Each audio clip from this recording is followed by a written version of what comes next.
इसके लिए एक लंबी यात्रा करनी पड़ी है, आजादी की यात्रा। इस यात्रा में हजारों लाखों लोगों ने अपनी जान की कुर्बानी दी। 1919 जलियांवाला बाग। आज हमारी बैसाखी का दिन है, लेकिन पूरा पंजाब बैसाखी नहीं मनाएगा। हम सब बैसाखी नहीं मनाएंगे।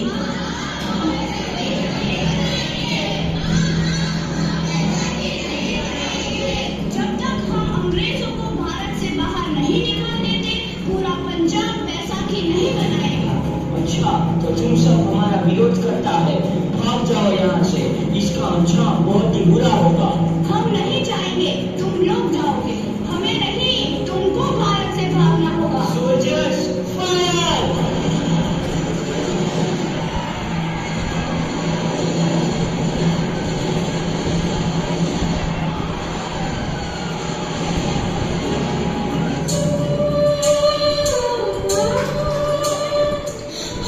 ये जमीन हमारी, ये धरती हमारी, ये खेत हमारे।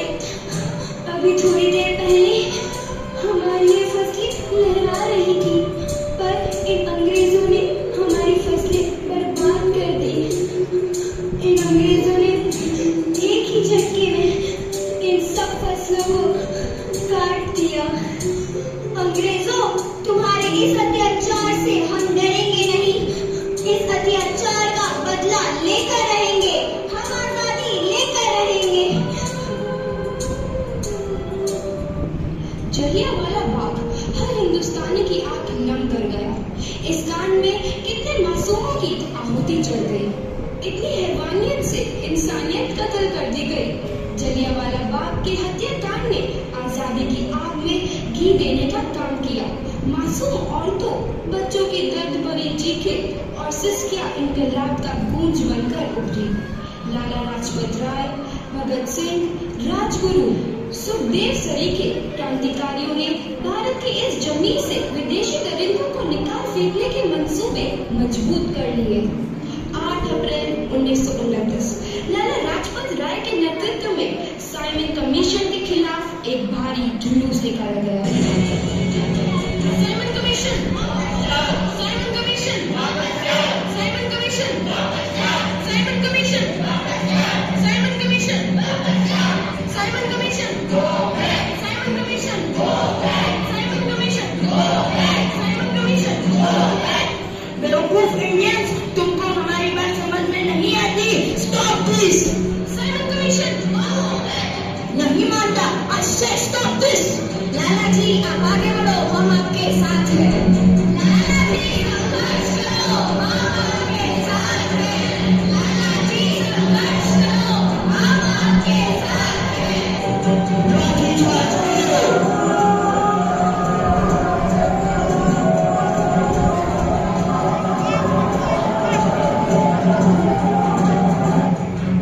लाला जी को तो बहुत गहरी चोट लगी है, उनका सर फट गया है। मेरे शरीर में लगी एक एक लाठी अंग्रेजी सरकार के कफन में कील का काम करेगी। ये आजादी की लड़ाई रुकनी नहीं चाहिए। ये जिम्मेदारी मैं तुम सबको सौंप कर जा रहा हूँ।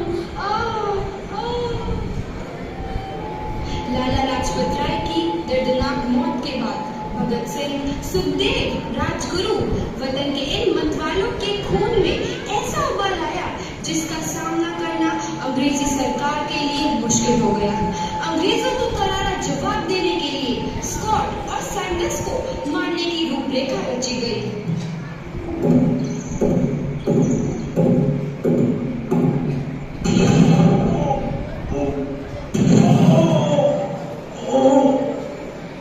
सैंडर्स मारा गया। चारों तरफ तहलका मचा था। दीवारों पर लिखा था, लाला जी की मौत का बदला ले लिया गया है। भगत सिंह समेत सभी वहां से फरार हो गए। 8 अप्रैल 1929 दिल्ली में ब्रिटिश सरकार की सेंट्रल लेजिस्लेटिव असेंबली की बैठक में 2 बम धमाके की आवाज सुनाई दी।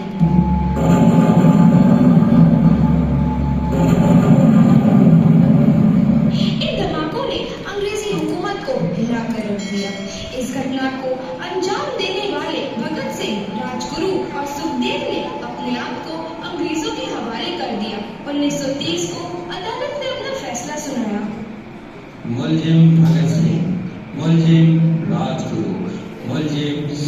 देव को दफा 121 और दफा 302 के तहत ये अदालत तीनों को मुजरिम करार देती है और इस गुस्ताखी के लिए ये अदालत इन तीनों को सजाए मौत की सजा सुनाती है।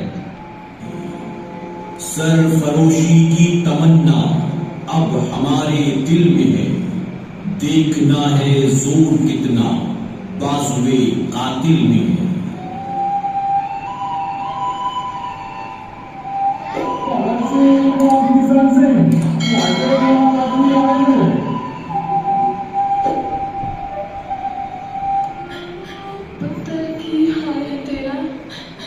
मैं चंगा हूँ माँ, फिक्र करने की कोई गल नहीं। पुत्र, मेरा दिल तेरी तरह पत्थर दिल नहीं होगा। तेरी ये गला सुन के मेरा कलेजा फटे जा रहा है। माँ, मेरा दिल कोई पत्थर जैसा नहीं है, एक वतन परस्त का दिल है जो मेरे देश प्रेम के जज्बे को ताकत देता है। बेटा, मेरा लाल। माँ, आज मेरी तपस्या पूरी होने जा रही है। जे तू रोई तो मैंने तकलीफ हुई या सोच तेरा पुत्र आज शादी करने वास्ते जा रहा है। फर्क केवल इतना है, वो घोड़े पर नहीं फांसी पर चढ़ने वास्ते जा रहा है। आज तू क्रांतिकारी की माँ है, कल तू एक शहीद की माँ होगी। माँ पुत्र, भगत, तू इतनी छोटी उम्र में हम सबको छोड़ के चला जाएगा। तूने जिंदगी में देखा ही क्या है पुत्र? मैंने अपनी माँ देखी है, जिसने मुझे एक ही बात बताई है कि बेटे, अपने देश के लिए एक बार मरना 100 बार जन्म लेने के बराबर होता है। अच्छा माँ, अब आशीर्वाद दे, आखिरी बार विदा लेने का समय आ गया है। भगत,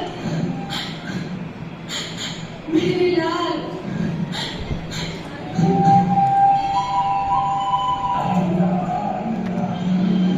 भगत सिंह, तुम्हारी कोई आखिरी ख्वाहिश? हमारे हाथ खोल दिए जाए। हम तीनों दोस्त एक दूसरे से गले मिलना चाहते हैं, उनके हाथ खोल दिए जाए।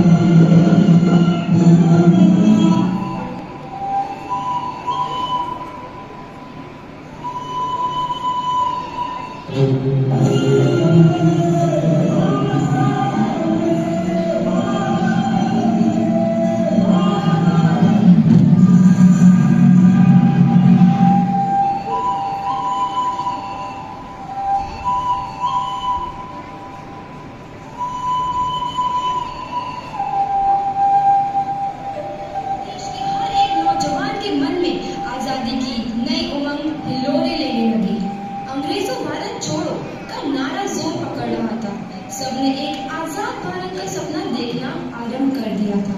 हर कोई अपने अपने ढंग से इस महायज्ञ में अपनी आहुति दे रहा था। सुभाष चंद्र बोस, रानी लक्ष्मीबाई, तात्या टोपे और मंगल पांडे जैसे शहीदों की कुर्बानी रंग लाई। 15 अगस्त 1947 को भारत आजाद हुआ।